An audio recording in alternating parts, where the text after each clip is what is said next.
नमस्कार। कृषि दर्शन कार्यक्रम में आप सभी का बहुत बहुत स्वागत है। शाम होते ही दिल उदास होता है, टूटे अरमानों के सिवा कुछ ना पास होता है। आपकी याद उस वक्त ज्यादा आती है जब कृषि दर्शन का कार्यक्रम हमारे पास होता है। दीप्ति जी, शाम होते ही हमारे किसान भाइयों का दिल उदास नहीं होता है, बल्कि इंतजार होता है हमारे कार्यक्रम कृषि दर्शन का।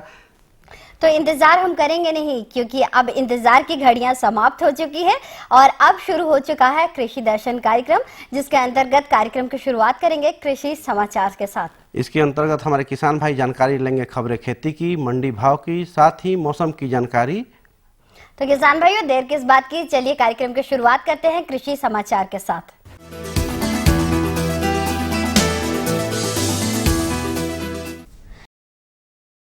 नमस्कार, कृषि समाचार में आपका स्वागत है। मैं हूं हिमांशु शेखर। आइए देखते हैं आज कृषि समाचार में क्या है खास।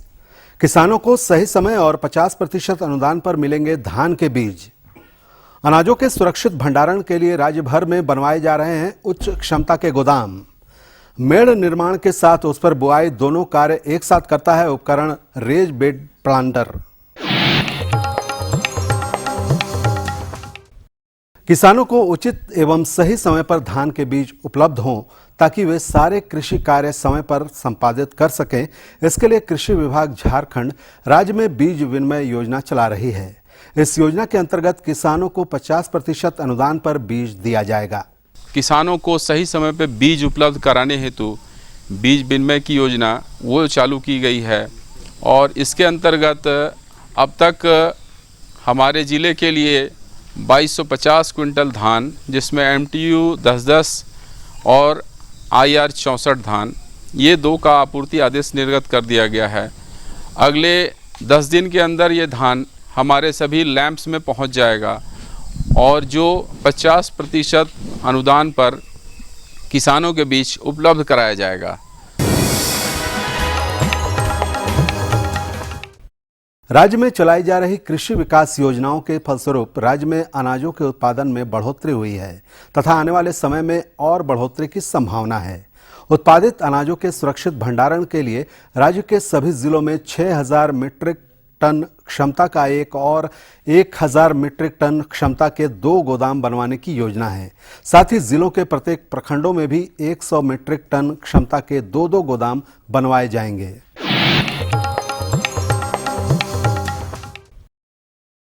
आने वाला समय बरसात का है। इस समय सब्जियों की खेती करने वाले किसान यदि भिंडी लगाना चाहते हैं तो उनके लिए विशेषज्ञों द्वारा अनुशंसित प्रभेद है परभनी क्रांति, अर्का अनामिका और अर्का अभय। भिंडी के इन प्रभेदों को लगाकर किसान अच्छा उत्पादन ले सकते हैं।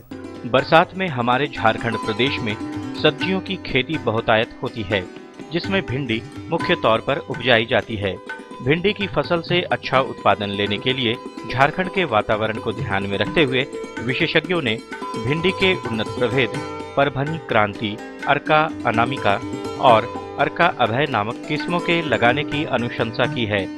भिंडी के इन प्रभेदों को लगाकर किसान लाभान्वित हो सकते हैं। अभी भिंडी की खेती के लिए उन्नत किस्म है परभनी क्रांति, अर्का अनामिका, अर्का अभय, वर्षा उपहार, यह सब अच्छी वैरायटी है। इसकी आप अभी खेती कर सकते हैं।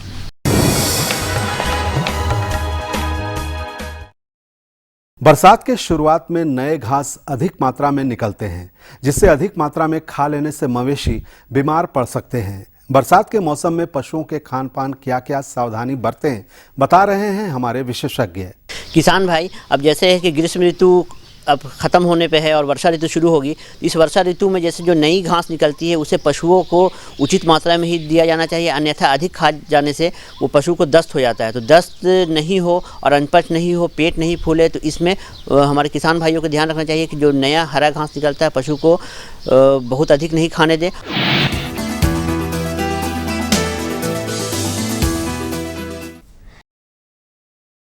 खेत में मेड़ बनाकर बुआई करने के कार्य को आसानी से करने के लिए किसान रेज बेड प्लांटर का व्यवहार कर सकते हैं। कम समय और मेहनत खर्च कर खेत में मेड़ निर्माण के साथ उस पर बुआई दोनों इस उपकरण से तुरंत हो जाता है। ये है रेज बेड प्लांटर।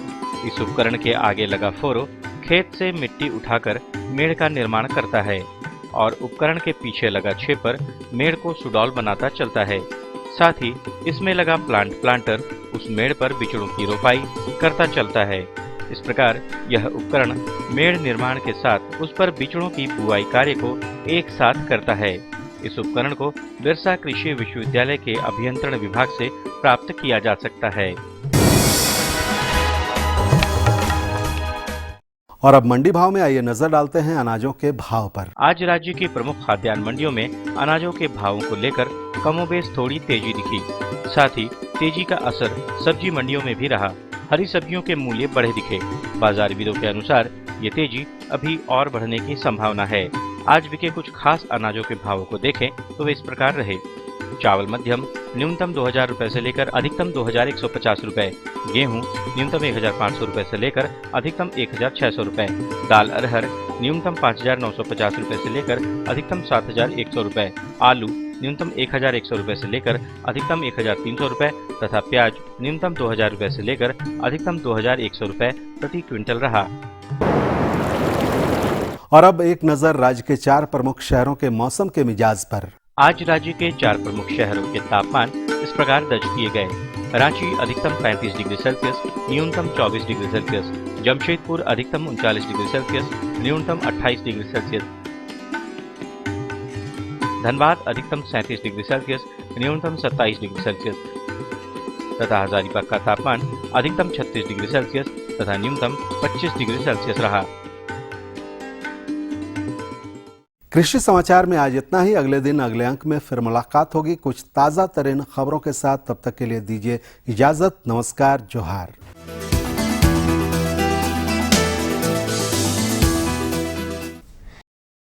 ये लो और बताओ। बस। अरे ये क्या भैया जी, बस इतनी सी रासायनिक खाद? किसानी छोड़ रहे हो क्या? किसानी नहीं, नादानी छोड़ रहे हैं। मिट्टी की जांच कराई है। अब तो लालाजी जितनी जरूरत है उतने ही उर्वरक खेत में डालेंगे। हाँ, किसान भाई आज ही अपने जिले की नजदीकी भूमि परीक्षण प्रयोगशाला में मिट्टी की जांच जरूर करवाएं और मिट्टी में पोषक तत्व, नमी व पौधे के विकास को देखते हुए केवल जरूरत के अनुसार ही पोषक तत्व डालें। और हाँ, मिट्टी में गंधक, जस्ता, बोरोन जैसे सूक्ष्म पोषक तत्वों का पता लगाना भी न भूलें। उर्वरक और जैविक खाद के सही उपयोग से भूमि का उपजाऊपन बनाए रखें, उत्पादकता बढ़ाएं, खर्चा घटाएं और बहुमूल्य विदेशी मुद्रा बचाने में भी सहयोग दें। और हाँ, धीमी गति से नाइट्रोजन उपलब्ध कराने वाले उर्वरकों जैसे नीम लेपित यूरिया को प्राथमिकता दें और यूरिया का पत्तों पर छिड़काव करें। अरे वाह, तू तो सचमुच समझदार हो गया रे। अधिक जानकारी के लिए संपर्क करें जिला कृषि अधिकारी या किसान कॉल सेंटर।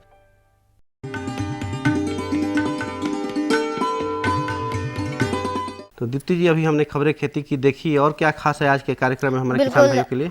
खास बात यह है कि जब हम मनुष्य के बच्चे छोटे रहते हैं तो हम उनकी उचित देखभाल करते हैं, क्योंकि हम मनुष्य आपस में बातचीत कर सकते हैं और बच्चा जब रोता है तो समझ जाते हैं कि उसमें किसी न किसी तरह से पेट दर्द हो रही है, किसी तरह की अन्य शिकायत हो रही है। उसी तरह जब हम पशुपालन करते हैं तो नवजात बछड़े, चूंकि पशु भी मुख होते हैं और बच्चे भी मुख होते हैं, तो ज्यादा देखभाल की जरूरत होती है। जी, तो दीप्ति जी, ऐसे में तो हमारे जो पशुपालक हैं या किसान भाई, उनको ज्यादा सावधानी अपनाने की जरूरत होगी।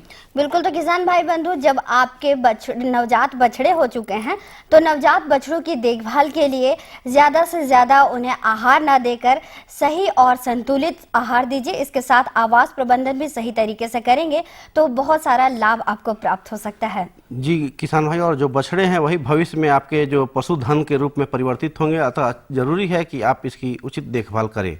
एक अच्छा बाछा आगे चलकर अच्छा बैल बन जाएगा और एक अच्छी बाछी आगे चलकर गाय के रूप में तब्दील होगी। यदि इनका स्वास्थ्य शुरू से ही अच्छा रहेगा तो ये आगे चलकर आपको आपकी खेती और व्यवसायिक तौर पर ढेर सारा मुनाफा प्राप्त कर सकते हैं। तो दीप्ति जी, हमारे किसान भाई नवजात बछड़ों की देखभाल कैसे करें, इस विषय में हमें जानकारी दीजिए। तो इसकी जानकारी दे रहे हैं हमारे विशेषज्ञ, तो सीधे लिए चलते हैं हमारे विशेषज्ञ के पास। किसान भाइयों नमस्कार, कृषि दर्शन के इस कार्यक्रम में आपका बहुत बहुत स्वागत है। किसान भाइयों, आज हम मौजूद है कृषि विज्ञान केंद्र जगन्नाथपुर पश्चिम सिंहभूम में। आज हम यहाँ जानकारी प्राप्त करेंगे कि नवजात बछड़े की देखभाल एवं इसका प्रबंधन कैसे करनी चाहिए। इसी संबंध में जानकारी देने के लिए आज हमारे साथ मौजूद है पशु चिकित्सक डॉक्टर असद हुसैन। डॉक्टर साहब, इस कार्यक्रम में आपका बहुत बहुत स्वागत है। धन्यवाद और हमारे सभी किसान भाइयों को जोहार। जी डॉक्टर साहब, हमारे किसान भाई आपसे ये जानना चाहते हैं कि नवजात बछड़े की देखभाल एवं इसका प्रबंधन कैसे करें। हमारे किसान भाई और ख़ासकर जो पशुपालक हैं वो जैसे ही बछड़े के जन्म का समय नज़दीक आए तो गर्भवती जो गाय हो या भैंस हो या बकरी हो उसे किसी समतल और साफ़ सुथरे स्थान पर ले जाना चाहिए। अगर स्थान वो ज़मीन समतल नहीं हो तो उसे समतल बनाने के लिए नीचे कोई सूखा बोरा या और कुछ पुआल वगैरह डाल दें। और इसके साथ ही साथ वहाँ का वातावरण बिल्कुल शांत होना चाहिए, संभव हो तो जगह छायादार होनी चाहिए। जैसे ही बछड़े का जन्म होता है, अगर जन्म उसका साधारण जन्म हुआ हो तो साधारण जन्म से मेरा कहने का तात्पर्य है कि बगैर किसी उसका ऑपरेशन के या बगैर किसी शल्य चिकित्सा के, तो इस स्थिति में बछड़े के जन्म लेने के उपरांत तुरंत बछड़े के नाक और मुंह के पास जो श्लेष्मा झिल्ली है उसे साफ़ कपड़े से हमारे किसान भाइयों को साफ़ कर देना चाहिए। और साफ़ करने के बाद उसके पिछले पैर को पकड़ के उठाना चाहिए और थोड़ा सा उसे हिलाना चाहिए ताकि उसके शरीर के अंदर जो फेफड़ा है वो थोड़ा सा वो सही से काम करने लगे। अगर वो सांस नहीं ले रहा हो तो सांस की उसकी प्रक्रिया अगर सही हो, सांस ले रहा हो तो इसे करने की आवश्यकता नहीं है। इसके बाद देखिएगा कि वो बछड़ा अगर ज़मीन पे बैठा हुआ हो तो किसी प्रयास करके उसे खड़ा करना चाहिए और उसकी माँ जो गर्भवती जो बच्चा दी है उस समय उसकी माँ के उसके मुंह के समीप उसे ले आना चाहिए। वह इस लाने से मुंह के समीप लाने का तात्पर्य है कि माँ उसके शरीर के बाकी भागों में जो श्लेष्मा झिल्ली है उसे चाटेगी और उसे चाट के वो उसकी अपनी माँ ही साफ़ करती है। इसका एक कारण ये भी है कि उसको साफ़ करने से मातृत्व उत्पन्न होता है और तभी वो इस तरह देखा गया है कि वो माँ जो है सो अपने बच्चों को दूध पिलाती है आसानी से। इसमें एक चीज़ का ध्यान ये दें हमारे किसान भाई कि जैसे ही जन्म हो, जन्म के बाद जो उसकी नाभि होती है, नाभि की जो नाल होती है उसको काटने के लिए, नाभि का जो होता है उसे काटना चाहिए। और किसान भाई उसे काटने के लिए उसके बछड़े के शरीर से 6 इंच दूरी पे नाभि को साफ़ ब्लेड से काटना चाहिए, नए ब्लेड से काटना चाहिए। और उसको काटने के बाद वहाँ पे गांठ लगा देना चाहिए ताकि वहाँ से रक्त का रिसाव नहीं हो। और अगर रक्त का रिसाव हो रहा हो तब भी या नहीं भी हो रहा, उस स्थिति में भी गांठ के पास वो टिंचर आयोडीन रुई में लेकर के वहाँ पे लगा देना चाहिए जिससे कि किसी प्रकार का संक्रमण वहाँ पे नहीं हो पाएगा। और मुंह में किसान भाई को अपने हथेली को साफ़ करके अपने उंगली से जो नवजात जो बछड़ा जो जन्म लिया है उसके मुंह में उंगली को लगा करके देखना चाहिए कि मुंह में कोई ऐसा पदार्थ तो नहीं है या किसी प्रकार का, जब वो बच्चा बच्चेदानी में रहा होगा बच्चा तो किसी प्रकार का पदार्थ हो या कुछ भी हो तरल हो तो उसे निकाल देना चाहिए। इससे एक फ़ायदा ये भी है कि जो नवजात जन्मा जो बच्चा होता है वो जो है सो दूध पीने की प्रवृत्ति उसमें डेवलप होती है या चूसने की प्रवृत्ति डेवलप होती है। और उसके बाद उसके मुँह को गाय के थन, गाय या भैंस जो भी बच्चा दी हो उसके थन के समीप, थन को साफ़ पानी से या हल्का गर्म पानी से धो करके थन के समीप उसके मुंह को ले जाना चाहिए। इससे मुंह को ले जाने से फिर जो प्रथम जो दूध होता है या बच्चा देने के बाद जो निकलता है उसे फेनुस बोला जाता है। ये फेनुस जो है, जिसे फेनुस बोलते हैं, बहुत से लोग खीस भी बोलते हैं, खीरसा बोलते हैं। इसमें क्या है कि गामा इम्यूनोग्लोबिन होता है और इसमें रोग निरोधी क्षमता बहुत अधिक होती है। इस वजह से ये फेनुस जो है सो बच्चे को अवश्य पिलाना चाहिए।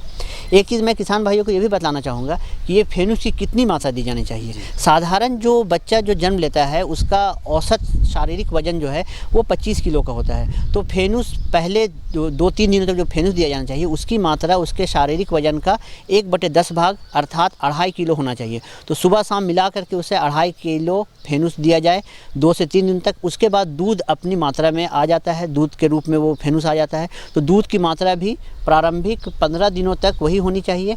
या फिर किसान भाई ये समझे कि प्रारंभिक 2 सप्ताह तक, या एक इसका नियम ये भी है कि दूध ऐसे साधारणतः 2 महीने अर्थात 8 सप्ताह तक पिलाया जाना चाहिए बछड़े को।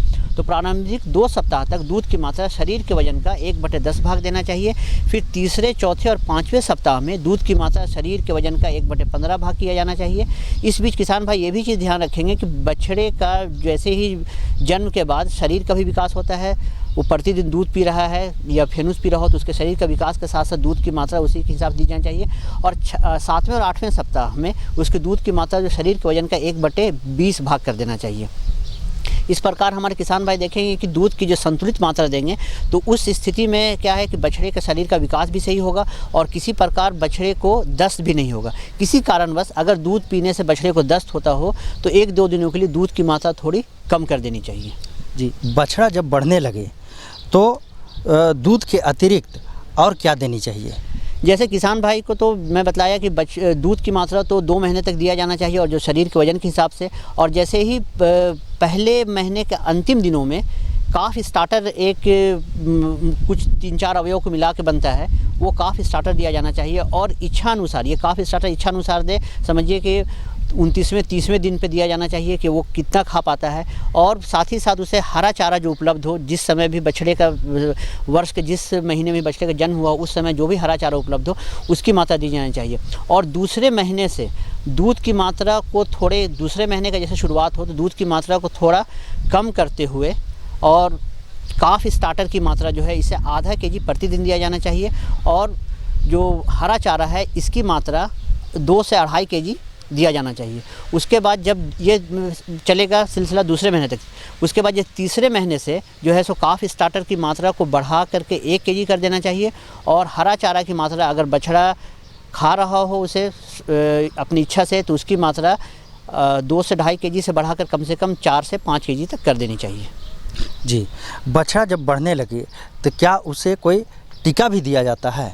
जैसे मैं ये आपका प्रश्न बहुत ही अच्छा प्रश्न है और हमारे किसान भाइयों को भी ये जानना चाहिए कि जैसे ही बछड़े का विकास हो रहा हो, तो अगर बछड़ा 6 महीने का हो जाए तो 6 महीने के आयु के समय, अगर उस समय वर्ष के जिस महीने में भी बछड़े का जन्म हुआ हो, अगर 6 महीने जब बछड़े का उम्र हो गया हो उस समय अगर खुरा चपका का टीकाकरण और भी गायों को पड़ रहा हो, जैसे मुख्यतः खुरा चपका का टीकाकरण साल के 2 महीनों में दिया जाता है। एक तो सितंबर में दिया जाता है, दूसरा जो है सो उसे मार्च में दिया जाता है। सितंबर, अक्टूबर और फरवरी मार्च में दिया जाता है। तो अगर इस समय बछड़े का उम्र 6 महीना हो गया हो तो ज़रूर से खुरा चपका का टीकाकरण करवा दें। और अगर जिस क्षेत्र में बछड़े का जन्म हुआ हो, अगर वहाँ पे गला घोटू और लंगड़ी रोग का भी प्रकोप हो तो उसका भी टीकाकरण अवश्य करवाना चाहिए। साथ ही साथ जब बछड़े का, ये तो मैं बताया कि 6 महीने 7 महीने की आयु में, और उसी समय 6 से 7 महीना या अधिकतम 9 महीने की आयु में बछड़े को चाहे बाछी हो या बाछा हो, एक और टीकाकरण जो है बहुत ही आवश्यक होता है। उस टीका का नाम है ब्रुसेल्ला स्ट्रेन 19 टीका। ये बछड़े को 5 मिलीलीटर चमड़े के नीचे अवश्य दिया जाना चाहिए। जी, डॉक्टर साहब, एक सवाल ये है कि कॉक स्टायर क्या है एवं उसके अवयव क्या है? काफ स्टार्टर, जैसे मैं किसान भाइयों को बताया कि ये बछड़े को 2 महीने जब हो जाए तो उसमें दूध के साथ साथ काफ स्टार्टर भी दिया जाना चाहिए। इसके मुख्य अवयव जो हैं, जिसमें मुख्यतः आता है कि अनाज का दर्रा जो है उसे, अगर हम काफ स्टार्टर को 100 केजी बना रहे हैं तो उसमें अनाज का दर्रा है 45 केजी होना चाहिए या 45% होना चाहिए। मूंगफली की जो खल्ली होती है वो 30% होना चाहिए। चोकर उसमें 15% होना चाहिए। और साथ ही साथ उसमें जो है तो मछली का जो चूरन जो होता है, मछली का चूरन होता है वो 7% होनी चाहिए। खनिज लवण की मात्रा 2% होनी चाहिए और खनिज लवण की मात्रा और 1% जो है सो वो नमक होना चाहिए। ये उसके स्वास्थ्य के लिए बहुत ही लाभकारी होता है। जी, डॉक्टर साहब, हमारे किसान भाइयों को जी इतनी अच्छी जानकारी दी, इसके लिए आपको बहुत बहुत धन्यवाद। आपका भी धन्यवाद और हमारे किसान भाइयों को भी धन्यवाद। जी। अम्मा खाना दे दो ना। सबर कर गोलू, अभी दाल नहीं गली है। तू फिक्र ना कर गोलू की अम्मा, अब की बार अपनी दाल खूब गलेगी। क्या मतलब जी? अब की बार NFSM के तहत दाल की पैदावार को बढ़ाने के तरीकों को दिखाने के लिए देश में 1000 क्षेत्र चुने गए हैं, जिसमें हमारा इलाका भी आ गया है। पर इससे हमें क्या फायदा? हमें 5 एकड़ खेती के लिए खाद और कीटनाशक के अलावा बढ़िया बीजों की एक मिनी किट भी मिलेगी। इतनी दाल का करेंगे क्या जी? अरे भगवान, सरकार ने दलहन का समर्थन मूल्य भी खूब बढ़ा दिया है और इनकी खरीद का भी पूरा इंतजाम कर लिया है। इससे आमदनी बढ़ेगी और फिर हमारा गोलू अच्छे स्कूल में जाकर के कृषि वैज्ञानिक बनेगा। हाँ,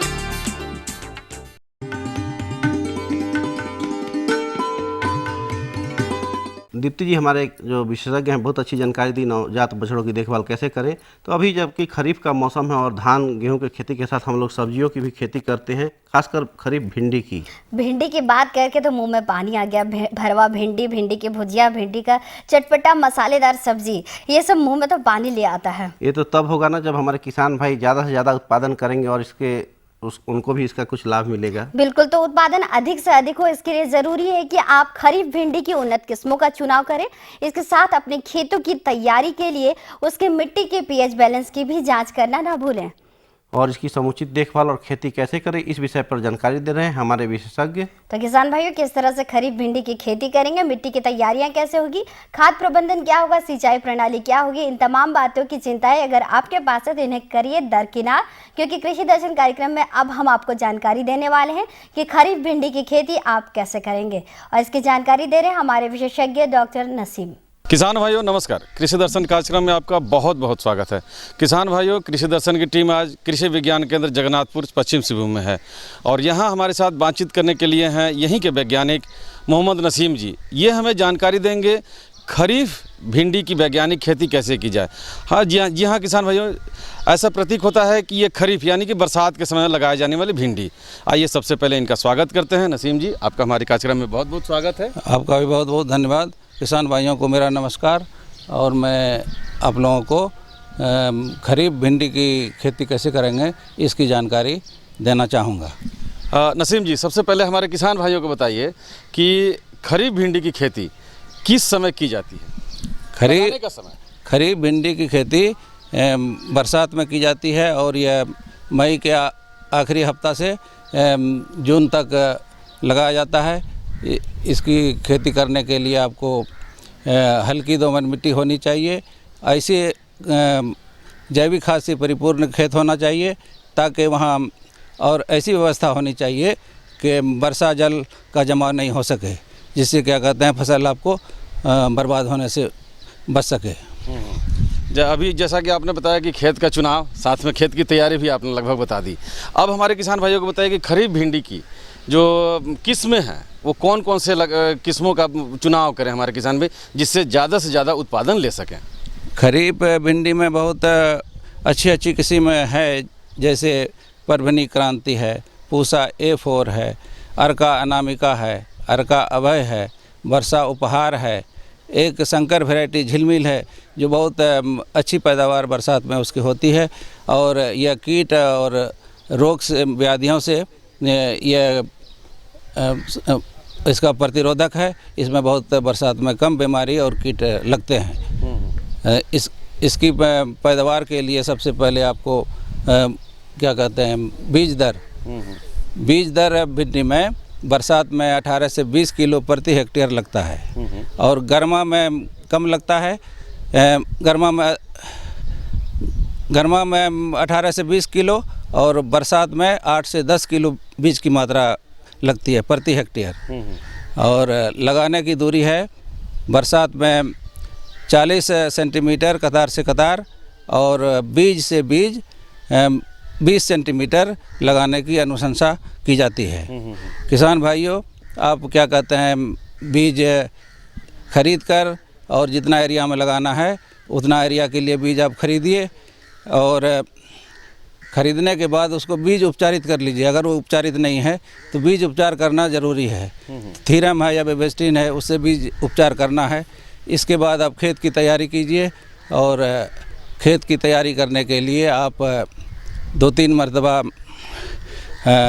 पलटने वाले मिट्टी पलटने वाले हल से कीजिए, पाटा मारिए। और उस वक्त एक ऐसी दवा है जिसका नाम है लिंडन धूल, जो क्या कहते हैं जोतने के अंतिम जोताई के टाइम में ही दे देना चाहिए। और खाद और उर्वरक, खाद की मात्रा जो है 200 से 250 कुंटल प्रति हेक्टेयर अंतिम जोताई के समय ही खेत में डाल देना चाहिए। इसके बाद उर्वरक की मात्रा जैसे यूरिया 120 kg नाइट्रोजन, जो मैंने 240 या 250 के किलोग्राम यूरिया के बराबर होता है। उसी तरह 60 kg सिंगल 60 kg अस्फुर की मात्रा और 60 kg पोटास की मात्रा। तो इसी तरह उर्वरक का इस्तेमाल करना चाहिए। और नाइट्रोजन जो है आधी मात्रा लगाने के टाइम में और फिर आधी मात्रा 30 दिन के बाद भिंडी के खेत में डालना चाहिए, निकाई गुड़ाई करके। अभी जैसा कि आपने इतने सारे उर्वरकों का नाम लिया, तो ये बुआई के समय हमारे किसान भाई बुआई के साथ विधि बताएं और बुआई के समय कौन कौन से उर्वरकों का प्रयोग करें। बुआई की विधि के साथ साथ उर्वरकों के प्रयोग के बारे में, उस समय कितना उर्वरक प्रयोग करें, इसके बारे में किसान भाइयों को हमारे विशेष जानकारी दीजिए। यह लगाने जनरली में रीज में मेड़ में भिंडी की खेती की जाती है। तो लगाने की दूरी तो हम बता दिए, 40 सेंटीमीटर कतार से कतार, और बीज से बीज 20 सेंटीमीटर की दूरी में लगाएं। इसमें खाद कंपोस्ट की मात्रा देनी चाहिए 200 से 250 कुंटल प्रति हेक्टेयर, और फिर नाइट्रोजन की मात्रा 120 केजी नाइट्रोजन प्रति हेक्टेयर, सिंगल सुपर फास्फेट की मात्रा 60 केजी प्रति हेक्टेयर, और पोटास की मात्रा 60 केजी प्रति हेक्टेयर। लिंडन धूल है जिसका क्या कहते हैं 25 किलो प्रति हेक्टेयर, जो चींटी या दीमक वगैरह के प्रकोप से बचाता है। तो इस तरह करके आप नाइट्रोजन की यूरिया की जो आधी मात्रा है 30 दिन के बाद निकाई गुड़ाई खेत में करके उसके बाद उसको दे देना चाहिए, और फिर दोबारा मिट्टी चढ़ा देना चाहिए। इससे क्या कहते हैं पैदावार अच्छी होती है, और खेत में पानी का जमाव नहीं होने देना चाहिए। और इस तरह 2-3 पत्ता होने के बाद यह 45 से 55 दिन में इसमें फलन शुरू हो जाता है, और आप यह इसकी बढ़वार ज़्यादा होती है, इसीलिए 2-3 दिन बाद हमेशा तोड़ना चाहिए। भिंडी में करीब 45 से 50 मरतबा इसको तोड़ना चाहिए, और इस तरह इसमें पैदावार बहुत अच्छी होती है। और इस तरह किसान भाई खेती करके कम समय में अधिक लाभ प्राप्त कर सकते हैं। अच्छा, अब साथ ही साथ हमारे किसान भाइयों को बताते चले, जैसा कि बरसात का ये भिंडी है, तो बरसात में बहुत सारे कीटों का प्रकोप होता है, साथ में बहुत सारे रोग भी लगते हैं। तो भिंडी में कौन कौन से कीट लगते हैं, उनका नियंत्रण कैसे करें, और कौन कौन से रोग लगते हैं, इनका नियंत्रण कैसे करें, इसकी भी जानकारी हमारे किसान भाइयों को विस्तृत रूप से दें।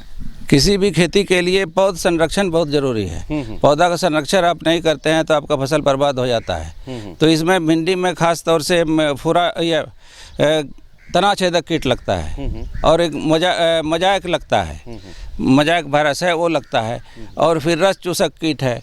तो इसमें रस चूसक कीट के लिए इमिडाक्लोरपिड 2 मिलीलीटर प्रति लीटर पानी मिला के देना चाहिए, या प्रोफेनोफॉस 2 मिलीलीटर पर लीटर पानी में घोल बना के स्प्रे करने से रस चूसक कीट का नियंत्रण हो जाता है। तना छेदक के लिए क्विनलफॉस है, जो क्या कहते हैं 1.5 ml प्रति लीटर पानी में मिला के स्प्रे करने से 10-15 दिन के बाद स्प्रे करते रहिए, जो आपका इस कीट से निजात मिल जाएगा। और मजाक जो है मजाक, जिससे क्या कहते हैं भिंडी का फल टेढ़ा हो जाता है, पत्ता टेढ़ा हो जाता है, और फिर क्या कहते हैं पत्ता उजला हो जाता है। तो वो जो हम प्रजाति या किस्म बताए हैं वो इस मजाक का रेजिस्टेंट होता है। और कहीं कहीं देखने को अगर मिलता है मजाक अगर भिंडी में लग गया है तो उसको सीधे निकाल के आप मिट्टी के नीचे गाड़ दें, ताकि क्या कहते हैं उस वायरस का फैलाव, उस विषाणु का फैलाव दूसरे हेल्दी पौधे में नहीं हो सके। इस तरह करके उसका नियंत्रण किया जाता है। जैसे सफ़ेद मक्खी से फैलाव होता है, इसीलिए सफ़ेद मक्खी को मारने के लिए कोई भी कीटनाशक जैसे मेटासिस्टॉक 1 मिलीलीटर प्रति लीटर पानी मिला के स्प्रे करने से सफ़ेद मक्खी का नाश हो जाता है, जिससे क्या कहते हैं मोज़ेक वायरस फैलता नहीं है और इस तरह उसकी रोकथाम हो जाती है। इस तरह करके क्या कहते हैं आप प्रति हेक्टेयर 150 से 200 कुंटल प्रति हेक्टेयर बीज ये पैदावार होगी इसकी, और इस तरह आप किसान भाई कम समय में अधिक लाभ प्राप्त कर सकते हैं। जी हाँ किसान भाइयों, आप कम समय में बहुत ज़्यादा लाभ प्राप्त कर सकते हैं। नसीम जी, आप हमारे किसान भाइयों को इतनी अच्छी जानकारी दी खरीफ भिंडी के बारे में, इसके लिए आपका बहुत बहुत धन्यवाद। आपका भी धन्यवाद। अगले अंक में बहुत सारी जानकारियों के साथ फिर से होंगे आप सबके सामने हाजिर। तब तक के लिए हम दोनों को दीजिए इजाज़त। नमस्कार।